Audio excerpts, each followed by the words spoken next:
Assalamualaikum warahmatullahi wabarakatuh. Al-Fatihah. A'udzu billahi minasy syaithanir rajim. Bismillahirrahmanirrahim. Alhamdulillahi rabbil alamin. Ar-Rahmanir Rahim. Maliki yaumiddin. Iyyaka na'budu wa iyyaka nasta'in. Ihdinas siratal mustaqim. Siratal ladzina an'amta 'alaihim ghairil maghdubi 'alaihim waladdallin. Amin. Bismillahirrahmanirrahim. Alhamdulillahi rabbil alamin wa bihi nasta'in 'ala umurid dunya waddin. Allahumma salli wa sallim ala sayyidina Muhammadin wa ala alihi wa sahbihi ajma'in. Allahumma salli ala sayyidina Muhammadin an-nabiyyil ummi wa ala alihi wa sahbihi ajma'in. Subhanaka la ilma lana illa ma 'allamtana innaka antal alimul hakim. ولا حول ولا قوة إلا بالله العلي العظيم. اللهم إنا نسألك علما نافعا ورزقا طيبا وعملا متقبلا وشفاء من كل داء. اللهم إن هذا إقبال ليلك وإدبار نهارك وأصوات دعاتك فاغفر لنا فإنه لا يغفر الذنوب إلا أنت. رب اشرح لي صدري ويسر لي أمري واحلل عقدة من lisani yafqahu qawli. Allahumma amin. Thumma amma ba'd. InsyaAllah jemaah sekalian, kita menyambung perbincangan kita pada kitab Anugerah Allah Subhanahu wa taala dalam adab-adab Islam yang sepatutnya kita amalkan dalam kehidupan seharian kita. Moga-moga kita beroleh taufik dan hidayah Allah Subhanahu wa taala selepas kita belajar ini untuk beramal dan mendapat kekuatan untuk menyebarkannya kepada orang-orang yang lain. Pada muka surat 26 ada adab dalam bersahabat. Sebelum ni kita habis pada tajuk ada adab terhadap orang tua. Masuk kali ini muamalah yang seterusnya. Adab dalam muamalah yang seterusnya ialah muamalah dengan orang yang sentiasa berada di sekeliling kita, dari kalangan sahabat dan kawan-kawan kita. Jadi ada adab bersahabat. Qala al-musannifu hafizahullahu ta'ala wa nafa'ana wa iyyakum bi'ulumihi fid darain amin. Berkata musannif, yakni al-syekh al-doktor Hisham al-Kamil Hamid Musa al-Syafi'i al-Azhari hafizahullahu ta'ala, qala, sahabat adalah seseorang yang bergembira bila kamu bergembira dan marah pula bila kamu marah, yang sentiasa di sisimu dan menasihatimu. Ini orang kata muqaddimah awal yang ditunjukkan oleh musannif mengenai siapa itu sahabat. Jadi 4 sifat lah yang disebutkan oleh musannif syekh kita. Yang pertamanya ialah sahabat itu ialah orang yang dia turut bergembira bila kita ini bergembira. Bila kita suka, dia tupang kebahagiaan kita. Dalam kesukaan kegembiraan kita tu, dia pun tumpang gembira. Ini salah satu ciri sahabat. Tak cukup lagi. Ciri yang pertama. Sebab tu dia tulis dan tu. Bila dan maksudnya kapuh semua baru molek. Baru betul-betul nama seorang sahabat. Bahasa kita kat dia, bahasa kita ni kawang lah. Kawang ataupun teman. Boleh belaka lah. Cuma sahabah ni, sahabah ni dia rapat lagi. Orang yang betul-betul sokmo dengan kita. Tak, sokmo kata benda kamcing benar lah. Kamcing benar dengan kita. Pergi mana-mana tu dengan dia sokmo, berekal orang kata. Sehingga kan orang lain bila tengok kita seorang, orang akan tanya, "Diorang ni musuh orang hari ni?" Kalian dengan mak, maknanya kawan benar tu. Hak tu awak kena pilih benar. Hak ada pun dengan orang ramai ni, bersahabatlah seramai yang mungkin, berkawan, bertemanlah, itu tak masalah. Ini yang kita nak betul-betul pilih, hak sentiasa nak bersama kita. Sebab hak sama kita semua ni, sama ada dia terpengaruh dengan kita atau kita yang terpengaruh dengan dia, atau kedua-duanya saling mempengaruhi atas jalan kebaikan, atau keduanya saling mempengaruhi atas jalan kejahatan, wal iyazubillahi min zalik. Jadi kena pilih-pilih, kena tengok, kena usahakan ke arah kebaikan. Yang pertamanya cirinya ialah dia turut tumpang gembira bila kita ni gembira. Bila kita dapat satu nikmat yang mana kita bergembira, dia pun gembira juga. Bukannya bila kawan kita dapat nikmat, kita tu jadi berdeki. Bila jadi berdeki, jadi cemburu, jadi nak khianat, itu bukan nama seorang sahabat.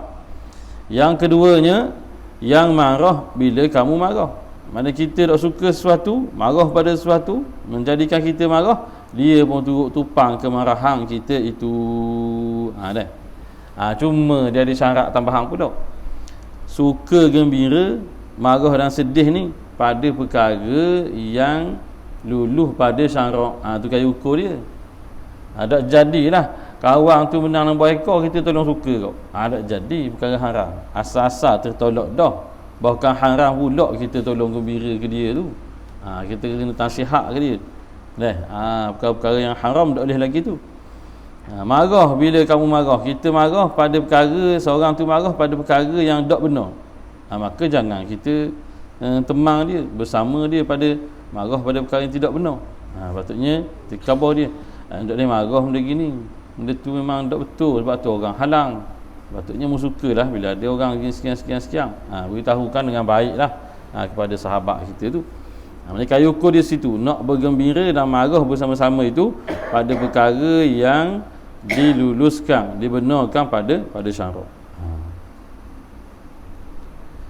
Yang sentiasa di sisimu, tadilah berekal dia dua orang ni, ataupun perkumpulan 3-4 orang berekal, sama-sama gitu. Minum air sekali, pergi KL tengok bola pun sekali cuti kereta. Contoh dok kata pergi berekal, mu pergi ngabah aku naik kereta, tu dok sahabat dia panggil. Sahabat ni dok boleh pisau. Itu yang ketiga. Dan yang seterusnya ni yang paling penting, iaitu sahabat yang benar ialah yang menasihatimu. Kalau ada 3 di atas tu, tak ada kepak ni jadi cacat cacat suatu persahabatan kerana tak ada nilai, tak ada unsur nasihat menasihati. Kerana nasihat menasihati itulah nilai persahabatan itu dipuji oleh Allah Subhanahu wa taala. Wa ta'awanu 'alal birri wat taqwa wa la ta'awanu 'alal itsmi wal 'udwan. Bertolong menolong atas perkara baik dan perkara takwa. Tolong nasihat wa tawasau bis sabri wa tawasau bil haqq. Berpesan-pesan dengan kebenaran, dengan kesabaran. Maknanya kena sentiasa berpesan-pesan. Apatah lagi kalau bersahabat ni kena khabar. Cuma kadang-kadang lah orang kata mungkin adat orang kita, Allah alam lah, orang kita ataupun semua orang, bila semakin rapat kita dengan seorang tu, dia jadi kau segang nak tegur dia kadang. Tahu? Dia segang, dah merapat dengan dia, kes rapat aku jadi segang. Pula. Lepas tu kerana rapat tu menyebabkan kita ada kekuatan untuk menegur kepada kebaikan. Jadi kenalah sentiasa menegur, menasihati ke arah kebaikan. Tak. Bahkan mengajak kepada kebaikan itu terkadang lebih mudah daripada menghalang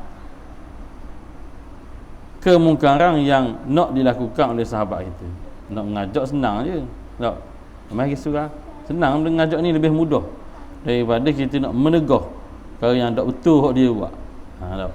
Jadi kena ada kekuatan, kena ada cara. Dan kena mohon doa daripada Allah Subhanahu wa taala. Kerana sebenarnya hidayah dan perubahan tu mari daripada Allah Subhanahu wa taala. Hidayah dan taufik dan hidayah tu keduanya mari daripada Allah Subhanahu wa taala. Jadi kalau kita ajak secara mana pun tak ada taufik hidayah dari Allah, tak jadi. Jadi sepatutnya awal-awal kita sebelum mengajak tu kita minta dah dengan Allah Taala, Allahumma hdina wahdi bina waj'alna sababan liman ihtada ya Allah jadikanlah kami ni sebab kepada hidayah. Maknanya hidayah tu daripada Allah. Ya Allah berilah taufik hidayah kepada sahabat kami seorang ni. Kami ni jom ngajak saja. Kau lah yang beri taufik hidayah. Contoh. Minta doa daripada Allah Subhanahu wa taala. Qala Ibnu Khaldun, telah berkata Ibnu Khaldun tentang bab bersahabat ni, la yastati'ul insanu an ya'isha wahdahu bima'zalin an bani jinsihi fasa'adatuhu fil 'aishi ma'a ahlihi wa 'ashiratihi asdiqaihi al-awfiya'i. Comel perkataan Ibnu Khaldun yang bermaksud seseorang itu tidak akan dia itu mampu untuk hidup wahdahu sendirian. Tak mampu manusia ni nak hidup sendirian. Tak mampu tak kita. Orang hak jenis penyegang setengah mana pun, gana-gana pun dia perlu gaul sikit dengan orang lain. Dia akan bermuamalah dengan orang lain. Dalam kehidupan dia tidak dapat tidak pasti dia kena bergaul walaupun sedikit.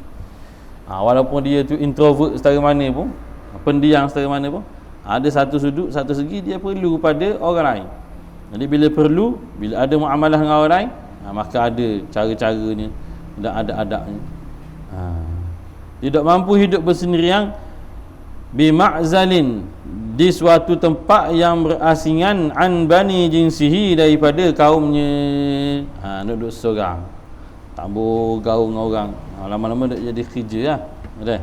Melainkan orang dalam apa ni, orang kata dia peringkat ibadah dia tu, kadang-kadang dia tu disuruh oleh guru dia, guru mursyid dia untuk bersuduk sekejap. Cuma sudut sekarang ni pun bukanlah sudut dalam hutang, sudut tempat kita juga, cuma berasingan sikit. Duduk dalam pondok dia, duduk dalam surau berasingan. Bahkan kadang-kadang suluk tu ramai-ramai, cuma berada dalam petok masing-masing saja. Ni cara-cara orang yang jenis bersuluk dah ni. Siapa yang dapat pergi suluk, maka satu kelebihan yang sangat besar.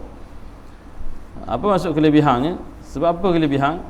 Kerana kita dipaksa untuk betul-betul ingat Allah Subhanahu wa taala sepanjang suluk tu. Nak agak kita dalam sekarang ni, masa mana je, barangkali bila pegang tasbih baru teringat, bila lepas sembahyang baru berzikir, barangkali. Kalau lebih pada tu kau molek. Ada pun kalau dalam suluk ni memang tak lihat benda lain. Duduk dalam petok awak, ada setengah dengan kelambu awak tu, dengan tasbihnya, zikir dalam hati, Allah Allah, la ilaha illallah, la ilaha illallah. Cukup hari kena lapor berapa ribu. Tu maknanya cakap apa boleh. Kalau keluar makan tu pun keluar makan dalam keadaan senyap, olah pinggang.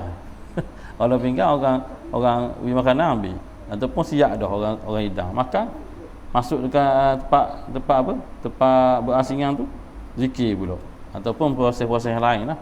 Ada belaka mandi bersama tu. Cuma waktu lain tu duduk dalam tu, rehat pun dalam tu, tidur dalam tu, bangun zikir pula. Maknanya kita terpaksa untuk berzikir. Mana satu keberuntungan. Maknanya dah ada dalam satu kehidupan kita ni satu tempoh yang mana kita betul-betul menumpukan diri kita tu untuk zikir kepada Allah Subhanahu wa taala. Cuma jangan pandai-pandai awak sendiri sangat benda-benda gini. Kena ada guru mursyidnya. Kena ikut jalan yang benarnya.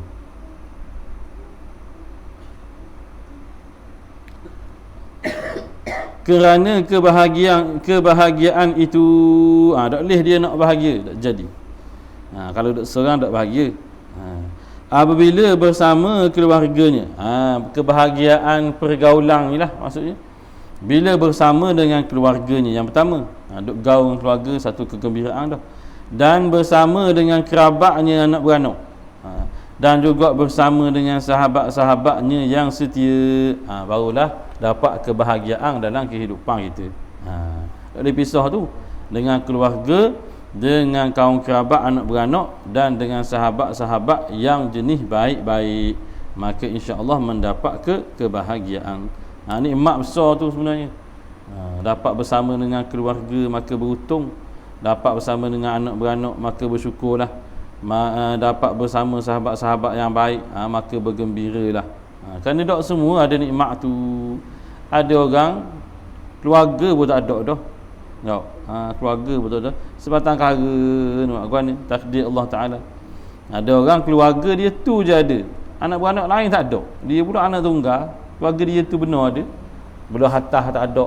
Belah kiri kanan tak ada. Ayah dia pun anak tunggal, mak dia pun anak tunggal. Aku contohnya. Jarang berlaku. Tapi kemungkinan boleh. Tak ada anak beranak.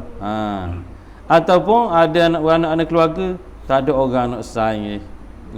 Maka kuranglah kebahagiaan, kegembiraan tu. Daripada Sayyidina Abi Hurairah radhiyallahu anhu, beliau telah berkata bahawa Nabi sallallahu alaihi wasallam, Rasulullah sallallahu alaihi wasallam telah bersabda, al-mar'u ala dini khalilihi. Ni kita khabar dia tu. Orang jenis berekai-berekai ni kena pilih-pilih.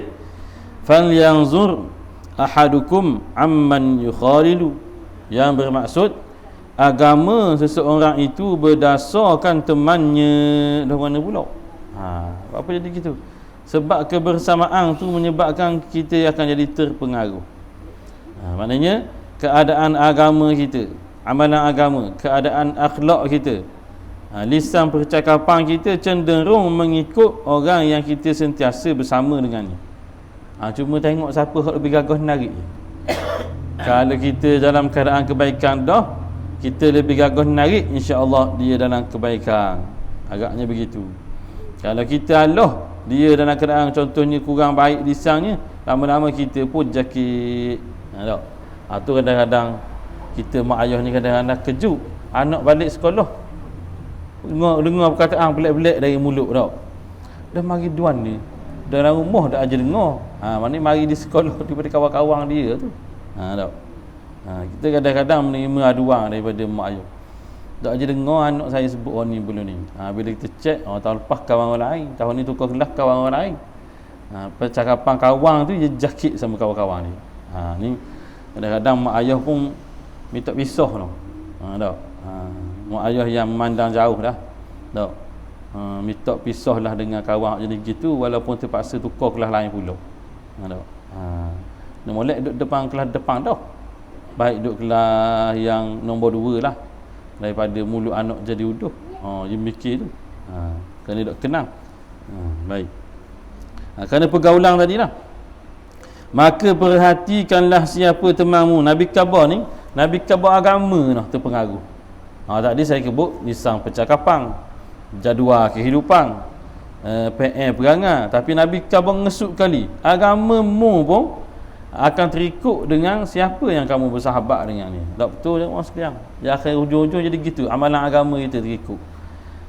Kita banyak duduk bergaul dengan kawan hak jenis gisura. Ni mari suka, ni siapa? Kurang-kurang sekali seminggu siapa suka? Dia berjakit. Kita duduk dekat tempat hak ke arah mana? Sokmo-sokmo contohnya ke Padang Wala. Lama-lama kita tak je main, jadi main sekali seminggu. Ni berjakit lah. Bukan kata bola salah. Nak kata benda tu akan berjakit. Akan berjakit. Saya dulu pun maknanya alhamdulillah lah. Takdir di bumi Mesir, kita siapa-siapa tu Allah Ta'ala takdir kenal senior abang-abang awak jenis pergi belajar. Kita tak pandai, pergi dengar tu tak faham dah apalah Syekh khabar tak. Tapi kita kawan tu, kita terajak dengan kawan dengan dia, atau memang diajak oleh dia untuk pergi. Tak mari lagi, tak faham pun dengar tu. Tak, sekurang-kurangnya boleh fadilat duduk dalam majlis ilmu. Tengok. Tak faham nak apa, duduk majlis ilmu tu molek lagi daripada duduk rumah. Pergilah ikut. Tak faham. Balik sekarang tanya pula, bang, ustaz, benda kot Syekh khabar ni? Syekh cakap sejam saya faham 10 minit. Contohnya lebih kat awal lagi, itulah biasanya. Nak membiasakan dengan bahasa yang Syekh guna. Maknanya orang yang kita kawan ni memang akan berjakit. Tengok siapa yang lebih gagah. Dan moga-moga kita sentiasa mudah berjangkit dengan kebaikan yang ada pada orang lain, dan orang tidak berjangkit dengan keburukan yang ada pada kita. Sentiasalah kita memberikan contoh yang baik kepada orang yang berada di sekeliling kita. Dan bila berkawan ni jemaah sekalian, tidak akan jumpa aib. Tak sempurna. Kita bukan maksum. Nabi SAW maksum. Tak. Para sahabat Nabi tu tak. Dalam sahabat Nabi tu yang mulia-mulia tu, tak, mereka tu mendapat kelebihan kerana bersahabat dengan Nabi sallallahu alaihi wasallam. Ada kita ni siapa sama-sama kita mesti ada aib sahih kena pun. Jadi sabar, menasihati, maaf memaafkan. Tak, ada kata-kata pujangga Arab disebut. Man yabhasu an sadiqin bila aibin yabqa bila sadiqin, kata. Barang siapa yang mencari seorang kawan atau mencari kawan yang tiada aib, maka berkekalanglah dia itu dalam keadaan tiada kawan. Dia ni cari kawan, tapi cari kawan hak tak ada aib. Akhirnya gimana? Akhirnya seorang dia tak ada kawan. Kerana pasti jumpa dengan orang ada aib. Maka saling menasihati, saling memberi contoh, ngajak kepada kebaikan. Antara adab-adabnya ialah bersahabatlah. Masuklah kepada adab-adab dalam bersahabat. Yang pertamanya, bersahabatlah kerana Allah Subhanahu wa taala. Ni al-ukhuwah fillah. Kerana Allah Taala. Kawan kerana kepentingan kerana dia. Memang nak kawan, memang nak kawan. Dah kerana dia memang nak kawan. Ukhuwah fillah. Bila ukhuwah fillah, maka ia jadi akan ada seterusnya al-hubbu fillah. Berkasih tu kerana Allah, kasih sayang kerana Allah. Wal bughdu fillah, marah pun kerana Allah Subhanahu taala. Maknanya benda dia akan suka, gembira, kasih pada benda yang syarak benarkan. Marah pada benda yang syarak larang. Baru betul. Kenapa? Bukan bersahabat tu kerana Allah Subhanahu wa taala, bukan kerana tujuan yang lain. Bila bersahabat kerana tujuan yang lain, maka dok lamalah persahabatan tersebut. Kenapa? Hilang sebab tu, hilang persahabatan. Contoh seorang kawan dengan B, kerana B ni musim hujang-hujang ni dia berakhir ikat ikan. Tak, berakhir main-mainkan darat. Kawan tak, rapat benar musim hujang. Lepas musim hujang agak rapat lagi. Dak rapat lah jadi. Dak bukan kata putus tu, tapi dak kawan, dak rapat mana dah. Hilang dah asbab tu, asbab persahabatan tu, ataupun perkara-perkara yang lain. Berkawan kerana harta benda dak jadi. Dak jadi. Bila hilang harta benda, maka hilanglah persahabatan. Kalau nak bersahabat kerana benda, ada satu benda yang tak akan hilang, yang menyebabkan semakin baik persahabatan. Bersahabat kerana ilmu. Benda tu ilmu. Kerana ilmu tak akan hilang daripada orang tu. Walaupun kita ambil banyak ilmu dia pun tak akan hilang ilmu tu. Maka tak apa. Bersahabat kerana benda. Kerana ini orang alim, maka nak tupang kealiman, kepandaian dia tu, maka jakit kita. Itu pun di bawah kerana Allah Subhanahu wa taala dah tu. Kerana Allah dan Rasulnya yang suruh cari ilmu. Bukan tujuan yang lain, agar Allah menempatkan kamu di bawah naungannya. Kerana akhirat esok antara yang berada di bawah naungan Allah Subhanahu wa taala ialah dua orang yang berkasih sayang kerana Allah Subhanahu wa taala. Dua orang lelaki, saudara muslim, atau dua orang perempuan yang berkasih kerana Allah Subhanahu wa taala, bukan kerana yang lain. Pada hari yang tiada tempat berteduh melainkan naungannya, maka setiap persahabatan yang bukan kerana Allah Subhanahu wa taala tidak ada keberkatan padanya. Tak ada berkat. Tak ada berkat ni kata tak ada nikmat, tak ada kemanisan, tak ada kebahagiaan. Kenapa? Kerana sebab yang lain selain daripada Allah Subhanahu wa taala. Maka sabda baginda sallallahu alaihi wa alihi wasallam, barakallahu fi ithnaini tahabba fillah fajtama'a alaihi wa tafarraqa alaihi. Orang yang bersahabat kerana Allah Ta'ala tadi yang saya sebutkan tadi tu, dia berada di bawah naungan Allah Subhanahu wa taala di hari kiamat. Ini hadis yang kedua Nabi sebut mengenai orang yang bersahabat kerana Allah Ta'ala. Allah Ta'ala memberkati dua orang yang saling berkasih sayang kerana Allah Subhanahu wa taala. dan saling bertemu kerananya, dan saling berpisah pula kerananya. Di sana ada satu hadis yang agak berkaitan lah. Ada seorang lelaki, dia keluar daripada kampungnya menuju kepada suatu tempat. Maka Allah Subhanahu wa taala mengutuskan seorang malaikat sekak dia tengah jalan, pergi tegur, awak nak pergi mana? Maka dia jawab lah, aku nak pergi ke tempat sekian-sekian, tujuan sekian-sekian, nak jumpa dengan saudaraku sekian-sekian. Tanya lagi oleh malaikat ni, mu ada kepentingan benda, ada sebab benda nak pergi jumpa dia? Tak ada kepentingan apa, tak ada sebab apa, memang nak pergi jumpa kerana aku bersahabat, kerana ukhuwah fillah. Ada? Maka jawabnya malaikat ni, aku ni adalah utusan Allah. Allah Ta'ala puji, Allah Ta'ala kasih kepada kamu dengan kasihnya kamu kepada sahabatmu itu, kepada saudaramu itu, kerana Allah Subhanahu wa taala. Atau kama qala sallallahu alaihi wa alihi wasallam. Hadisnya agak panjang. Khulasahnya, malaikat sebut Allah Ta'ala kasihkan dia, mendapat pujian dan kasih sayang dan keberkatan daripada Allah Subhanahu wa taala kerana dia tuju keluar ke rumah orang sahabat saudara dia tu, bukan kerana ada kepentingan-kepentingan yang lain, melainkan kerana memang nak pergi ziarah. Kita ada tak begitu? Patutnya ada. Pergi mana-mana tak, tuju tu memang nak pergi ziarah. Teringat mari pergi ziarah tak, kawan serumah ngaji dulu tak, kawan serumah kerja awal-awal dulu, umur sewa sekali, baik benar dengan dia tu dulu. Pergi.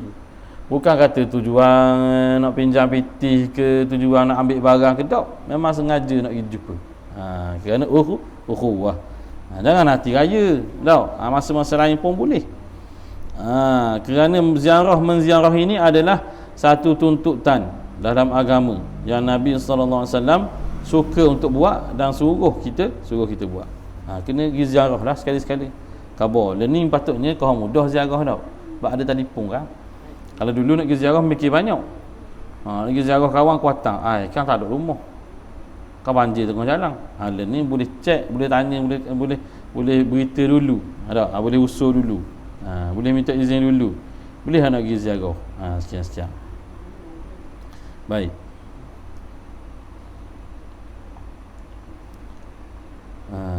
Siapa yang diberkati tadi, yang saling berkasih sayang kerana Allah dan saling bertemu kerananya, juga saling berpisah kerananya, kerana Allah Subhanahu wa taala. Temu kerana Allah, pisah pun kerana Allah. Contoh pisah kerana Allah, kerana suruhan Allah Taala suruh pergi sekian-sekian, suruh tambah ilmu. Maknanya pisah tu kerana benda, kerana perjalanan ilmu. Itulah. Maknanya bukan pisah kerana balah dah. Tapi pisah kerana perkara-perkara yang benar, maka mendapat keberkatan di sisi Allah Subhanahu wa taala. Minum air sekejap. Bismillah.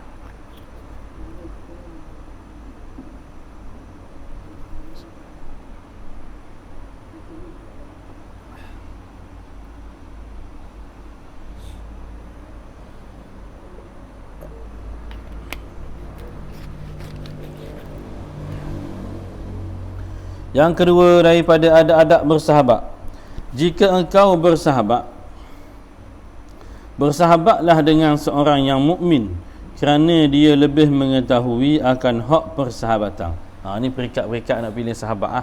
Yang pertama, nak pilih betul-betul sahabat kita dalam kehidupan ni, sepatutnya kita cari orang yang beriman dulu. Bukan tak boleh nak berkawan bersaing dengan orang yang bukan beriman, tapi pilih hak jenis beriman dulu.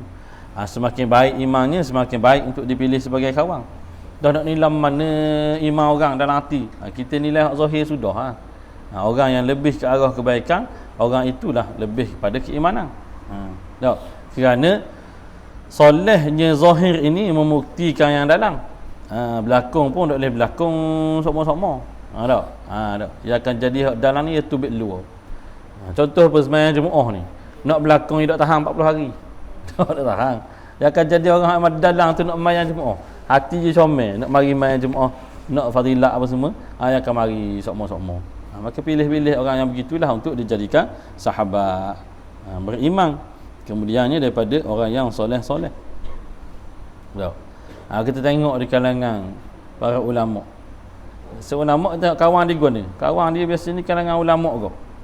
Kenapa? Baru beregu dia kawan tu nak cakap hak ilmu, hak ni berilmu juga, baru hidup putaran ilmu dia tu tak. Dah baru hidup. Bukan yang sisih orang lain. Orang lain tu bertegur juga, berkawan juga. Hak ni hak rodong ni, hak sain betul, hak berekal ni. Tak. Saya teringat disebut-sebut sama almarhum tuan guru kita yang baru meninggal baru ni, tuan guru Haji Daud. Tak. Orang kata dulu saya tak ada pergi sini dulu, cuma orang duk cerita-cerita, sahabat-sahabat cerita. Terutamanya Al-Fadhil Ustaz Syukri Nazar cerita sama, moga tok guru dia juga. Al-Fadhil tuan guru Ustaz Pa. Tak. Ustaz Pa Sungai Buaya ni tak. Masa Ustaz Pa ada, dak berekal dia orang tu. Sama-sama. Tak. Nak pergi majlis hak jauh ke, kenduri ke, biasanya Ustaz Daud akan hello Ustaz Pa, atau Ustaz Pa hello Ustaz Daud. Pergi sekali. Keluar contoh keluar makan malam, berasa nak makan mi sup. Almarhum Ustaz Daud suka mi sup jalan Lotus Besu. Lain ni tak ada dah hasil. Tapi saya dang mi sup tu kejap. Memang saya dah jumpa. Tak. Masa awak duduk sini tu, rasa ni dah tu guru Ustaz Daud. Kita cang masa duduk. Dah ya dah ni. Pergi salang tu. Kata kedatu lah maknanya. Zaman Ustaz Pa dia pun pergi situ 2 orang. Nak pergi mana-mana pun 2 orang semua. Dalam keadaan Ustaz Pa tu sendiri adalah sebenarnya anak murid kepada tuan guru Ustaz Daud sendiri. Yang kemudiannya menjadi guru juga. Maka bersahabatlah berdua. Yang akhirnya anak murid pergi dulu. Tak? Sebelum untuk guru. Kalau jemaah sekalian ada dengar-dengar cerita macam mana perjalanan menuju kematian almarhum tuan guru Ustaz Daud ni, comel lah cerita-ceritanya tu tau. Saya kebetulan pergi ziarah Malang tu. Kan meninggalnya tu asar kan. Pergi ziarah Malang tu. Malang tu lepas ziarah tu kita sengeleng tunggu. Tunggu siapa? Kita sengeleng tunggu Ustaz Mi. Tuan guru Ustaz Suhaimi yang ada jugalah Malang tu berkenaan kematian ni. Tunggu akhirnya ada Ustaz Mi. Ustaz Mi duduk atas lambu, orang duk apa ada pun barulah Ustaz bercerita gitu begini. Sebelum kematian petang tu ada dah sebelum tu pun keadaan seperti mana nak mati. Tapi seperti mana orang yang sakit. Sebab memang ada sakit sebelum meninggal kan. Tepik gitu begini. Adik-beradik ni kupu belaka dah, cucu belaka. Fadil tuan guru Ustaz Suhaimi kata, nangis dah adik-adik ni. Mati dah ayah ni lah. Maknanya inilah sakit kematian ni. Tak? Ayah tak ada dah kali ni maknanya. Al-Fadhil tuan guru Ustaz Suhaimi orang lain juga. Dia baca tengok keadaan, Ustaz Mi kata benda, dah ayah dah mati. Dah orang lain tengok buat ni. Ayah dah mati. Sebab apa? Orang lain Ustaz Mi kata, orang lain dia dah mati dalam keadaan gini. Dalam keadaan tepik sakit apa semua ni. Keadaan macam tak sedar diri. Orang lain dah mati keadaan gini. Sebab itu satu keadaan yang dok comel bagi orang lain. Matinya dalam keadaan yang lebih baik. Maka betul petang asar tu pergi dalam keadaan yang sangat baik. Lepas sembahyang dalam keadaan menghadap kiblat, dalam keadaan yang tenang lah maknanya. Tak. Bukan ketika mana hok mengaduh dalam keadaan kesakitan. Dan ada satu ketika Fadil Ustaz Suhaimi nak pisah tu, saya tak ingat lah nak pergi mana tu Ustaz Suhaimi tu. Maknanya kabar dah kaya ni, dak jumpa dah ni. Maknanya dak jumpa tu, maknanya dak jumpa ketika tu ke wallahu alam lah. Maknanya nak pergi ni Ustaz Daud kata benda, tak apalah, dak jumpa sini pun kita jumpa dalam syurga ni. Kan sedap dengar tu. Tapi padang dah orang aling. Kita nak sebut syurga Allah malu mata. Tak. Ke dak rasa malu mata kita sebut bini kita. Tak apa, insya-Allah kita jumpa dalam syurga. Allah saya kan tak berani ke nak sebut kat rumah gitu. Berasa tak berjejak berasa. Tak. Tak dengan sembahyang kita, dengan selawat kita, hak dak banyak mana. Beragak memang sebut sama, minta sama, tapi orang kata nak sebut tu dak gagah. Dak gagah. Tapi kena sebut, kena mohon dengan Allah Subhanahu Wa Taala. Ya mari daripada tu, mari daripada perasaan tu lah. Syair tu, ilahi lastu lil firdausi ahla wala aqwa 'alan nar. Tak, wahai Tuhan, aku tidak tidak layak untuk syurgamu. Bukan tambuh, berasa diri tak layak. Mitok benarnya kau mitok bila gitu. Sebenarnya ayat tu ialah ayat merayu nak sangat tapi malu mata. Tak. Orang hok tak faham dia kata salah syair ni. Mitok apa berasa dok layak itu tak, sebenarnya itu cara saja sastra. Tak. Dalam masa yang sama wala aqwa 'alan nar, tapi kami tak mampu nak tanggung neraka, nak ayat benda, nak syurga tu. Ayat tu je, bunga-bunga ayat. Baik, ada lagi lah cerita-cerita lain tu. Kemudian lah pula. Yang ketiga, hak ketiga ni kasar sikit lah, minta maaf lah, tapi musannif kau begitu tuan Syekh kita sebut. Tidak bersahabat dengan orang-orang yang jahat. Tak, orang-orang yang berperangai jahat ni, jahat tu kayu ukur dia mana? Pada syarak. Kita tengok pada syarak ni kita ukur. Kita belajar hal-hal agama tu kita ukur. Kurang, jangan jadikan sahabat. Atau memang orang tu jahat. Sahih dah ahli maksiat. Masyhur dah sebagai ahli maksiat. Ahli maksiat ni ke mana? Salah satunya buat maksiat dalam keadaan terang-terangan, tu ahli maksiat. Atau membuat maksiat pergi ke bawah orang, cerita orang ahli maksiat. Jangan siapa buat maksiat cerita ke orang. Waliyazubillahi min zalik. Ini mendapat kemurkaan daripada Allah Subhanahu wa taala. Setiap orang ada berbuat maksiat, simpang dah kesalahan kita tu, minta ampun dengan Allah Subhanahu wa taala, bertaubat kepada Allah Subhanahu wa taala. Bukan mencerita-ceritakan. Jangan siapa pula dalam keadaan maksiat nyegi libah pula orang buat ibadah. Macam baru ni tu tau. Orang bayang 2 rakaat subuh. Kaya tak lagi 2-3 pula kali pula tanya Allah, kita bimbang dengar Allah, takut. Kita dengar ni takut, gamak awak cakap gitu. Tau. Cakap dia kata gitu pun kerana orang tegur-tegur dia lah tu. Tau.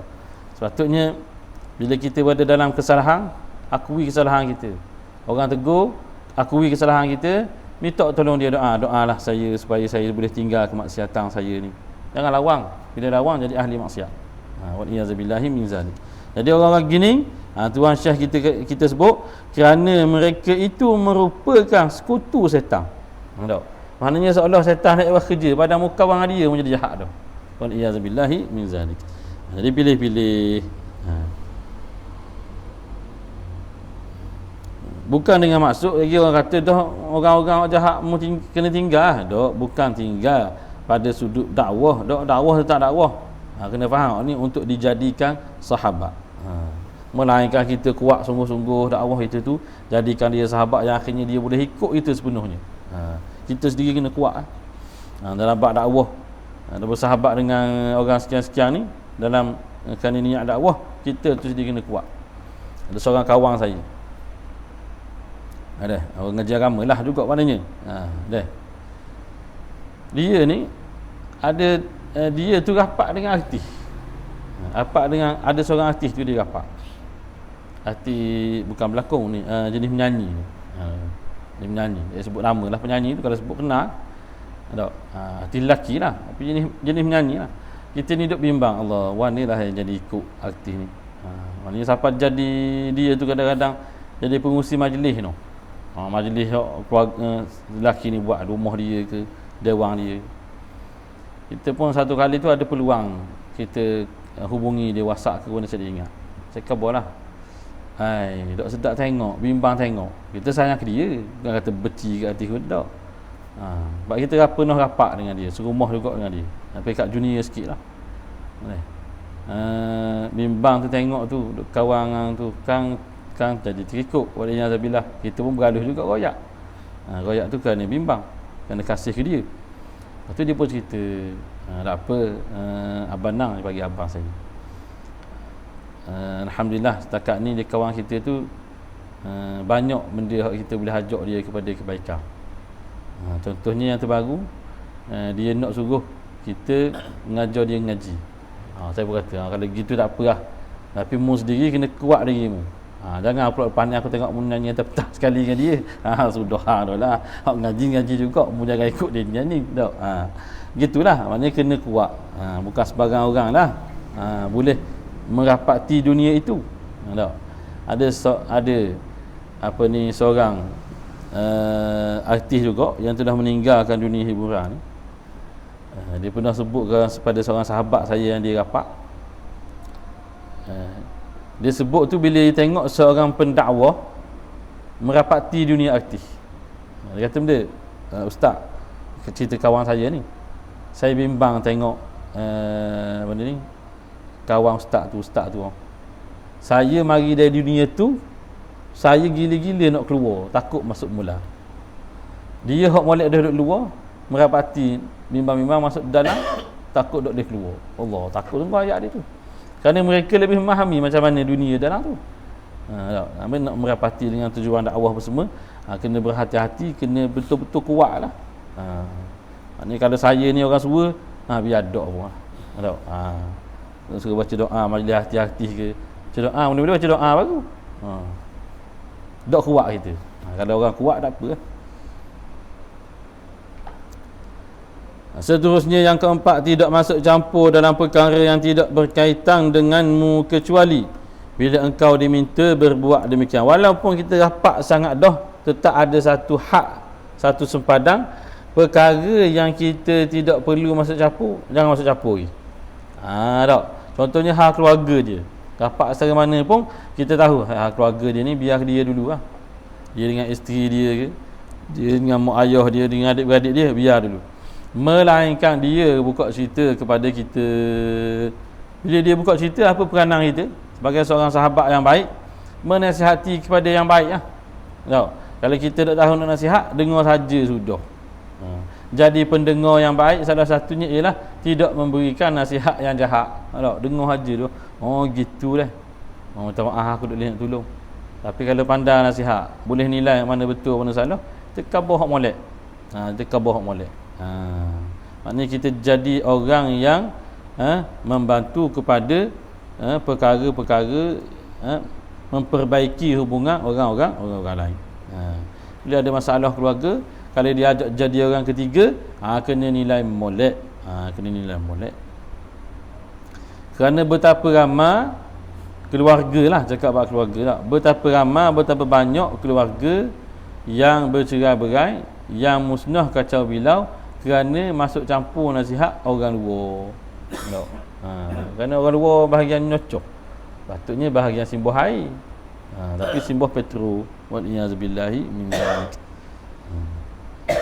Kalau betul-betul kita ni diminta untuk jadi orang ketiga, maka mesti kita itu dengar kedua-dua pihak, baru betul mengadili. Baru betul mengadili. Satu ketika pernah lah, saya sendiri diminta untuk ada seorang kawan kepada isteri tu, minta pisah dengan tok lelaki dia ni, nak minta kita ni jadi orang tengah.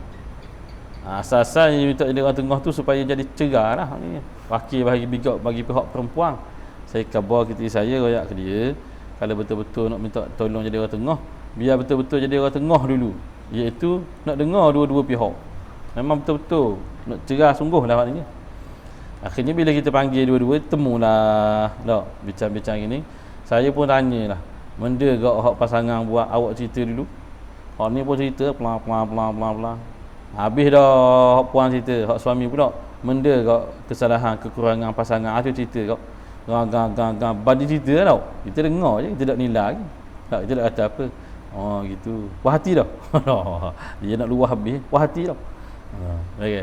Okey, sekarang ni saya nak minta sebab suruh saya jadi orang tengah, kena ikut kata saya. Saya nak minta tu cerita kesalahan diri sendiri terhadap pasangan. Tunduk kepala dah lah.